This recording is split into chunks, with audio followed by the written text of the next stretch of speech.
Okay, let's get started. This video is prompted by a post I saw on cloudy nights.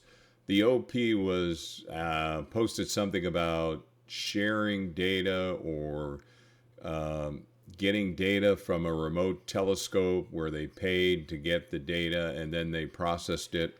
And one of the responders um, kind of responded that they were having a very hard time with that concept. Who would use someone else's data to process an image and all that? And I'm thinking, okay, on the 29th of this month, I'm dropping my two scopes off at Starfront Observatories. So I'm kind of thinking, and I said, okay, it might be fun. Um, and that's what I want to talk about in this video. Hi, I'm Bill, and welcome to the channel. So what I thought I would do and see if there's any takers, because there's a catch to everything. There are no free lunches, but I am willing to share my data set for my Cygnus loop. I captured the data under Bortle 3-4 skies in both October and November of 2024. I have 26 hours and 7 minutes. I've got data for RGB stars, and then I've got the narrowband data. And I thought it would be fun to see if anybody is willing to have some fun with me and take my data set and process it. And then we could kind of compare images. And the catch is you got to come in and do a video via Google Meet where we review what you created, and then we kind of talk about it. And there's several reasons why I'm doing this. One, maybe you don't have the ability right now. Your telescopes are down, the weather's not good. You want to stay proficient with your image processing. Maybe you want to see what you could do with 26 hours of data from under Bortle 4 skies, compare it to the data you collect under 6, 7, or 8 Bortle skies to see if there's really any difference. There's a whole host of reasons why somebody might be interested in doing this. The other thing I thought would be fun is while I use PixInsight, there's many tools that you can use to process data. And so I thought maybe there would be some people that use a different tool. Maybe you're an AstroPixel processor person, or maybe you just use Photoshop, Deep Sky Stacker in Photoshop, or maybe I think there's something called Serial, and maybe there are other tools as well.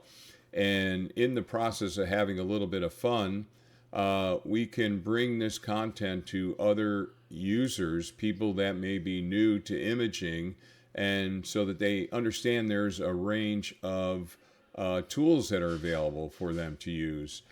The other thing is, it would be my expectation that our images are not going to be identical. I mean, it's my personal belief that once we cross over into the image processing side of this wonderful hobby, we really bring our personal taste into it. We bring to it our proficiency with whatever tool that we're using. Like, I'm kind of in the beginner to maybe getting into the intermediate skill level on PixInsight. There's so much more I don't know yet.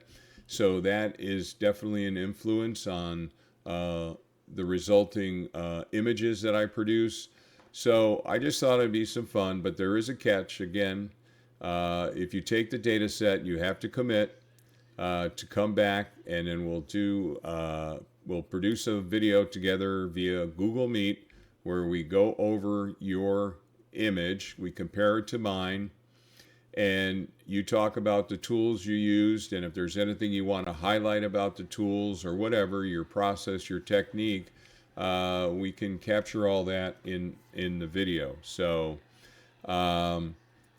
if you're interested, I'll put a link in the video description. It'll be the mail link for astrochatterpodcast@gmail.com.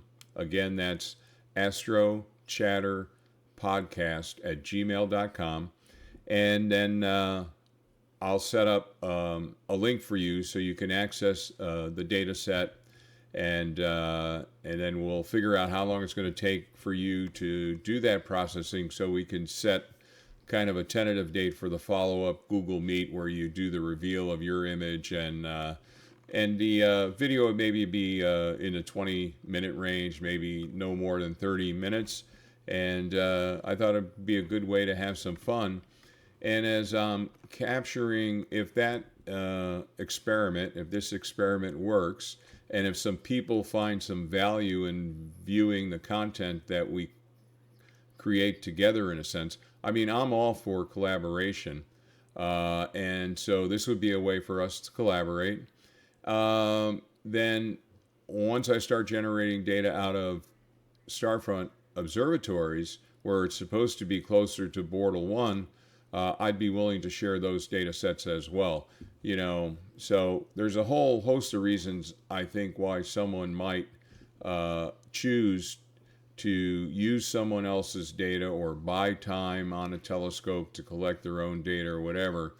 But I just think it'd be fun to get a few of us engaged, and we can share the differences between images and everything. Again, once we get into the image processing side, it's my belief that there's a lot of art that enters into the equation and that influences what we ultimately produce, and I fully expect it to be different from one another. So let me know what you think. Again, astrochatterpodcast@gmail.com. Let's have some fun. Let's collaborate. Let's create some content could be helpful for new imagers when it comes to the data processing side of the hobby. Highlight for them various tools, hopefully, in the process, and all that. So, all right. And if you like this kind of content, please give it a thumbs up. As always, like, share, and subscribe. Your comments are always welcome. I'll put the link to astrochatterpodcast@gmail.com in the video description. And I hope I can interest a few people to have some fun and give this a shot. All right. Other than that, clear skies. Until next time.